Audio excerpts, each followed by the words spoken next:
works where that person wins and I win too. I do premarital counseling quite often. Couples come in, some of you young people might, these are two of these, but when I come in and we discuss things and they'll say, I believe marriage is a 50-50 relationship. And I said, yeah. Well, they put in 50 and I put in 50. And I said, and there's your 100 right now. I said, what if you had to put in 100% and they put in 0? Oh, no, that's not fair. I said, well, think about it for just a moment because you still have 100%.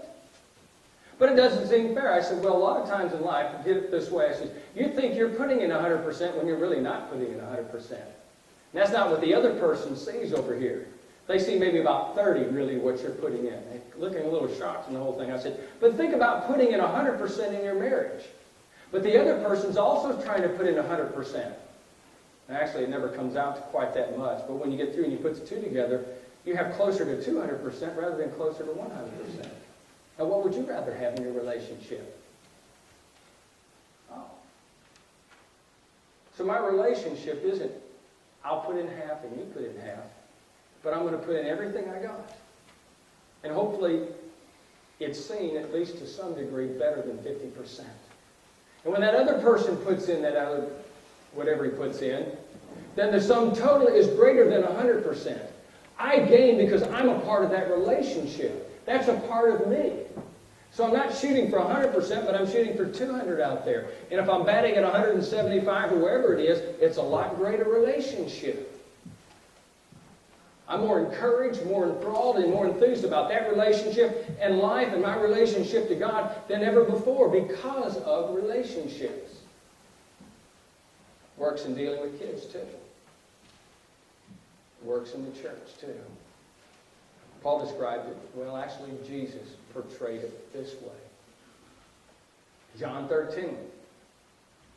The apostles are all marching in the upper room together. There's the bowl sitting over there, along with the towel and the water and everything, to wash their feet. And they're looking around at each other, thinking, I ain't going to wash your feet. I lose, and you win if I do that. So they sat there and ate the meal together, leaning on their side as they did. They didn't have a table and chairs. And they're likely close to somebody else's dirty feet in the whole process. Tastes good? And Jesus gets up and washes their feet at the end. The relationship, basically, that we need to establish is one where I give to you to build you up. Because I'm not going to lose like that. Because I'm part of that relationship. And if you're winning, then I'm winning. Now, parents feel that way when they see their kids doing things. Boy, you watch them in some of these sporting events. Some of you parents know what I'm talking about. When your kids are doing, you're going crazier than the kids are. My youngest used to hate it when I come watch her play soccer. Dad, I hear you all the way down there. I said, I want you to hear me. And she said, but everybody else hears you, and I don't like it. It's driving her crazy. But I'm winning if she's winning.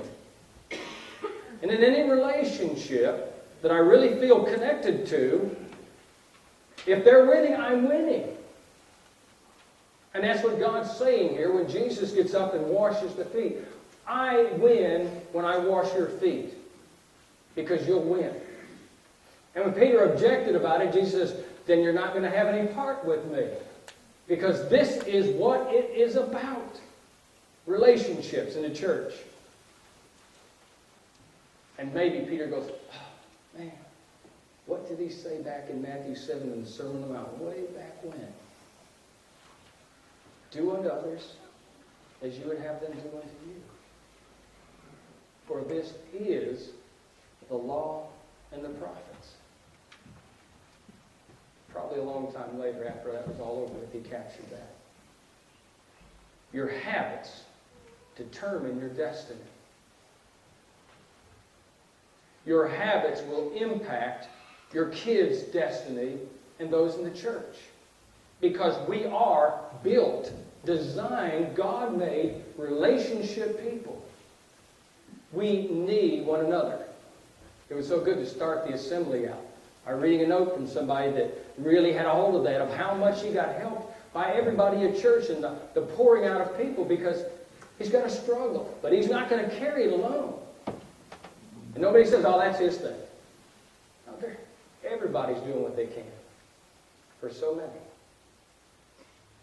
And if you had a chance to help somebody, then you walk away thinking, wow, I feel better. Because you gain too. That's not a win-lose, that's a win-win thing. And this is what God wants out of marriages, out of relationships we have with a friend, and relationships in the church. Make sense? Amen. So, let's talk about habits again. And what's your habit in life? And how do you relate to God? Because your habits, your thinking habits, determine your action. Your action determines your habits. And your habits will determine your destiny. And if you're going the wrong direction, it's time for a U-turn. And come to Christ. Make yourself His. Let Him transform you. Renew your mind. Have you been baptized into Christ? And are you living for Him?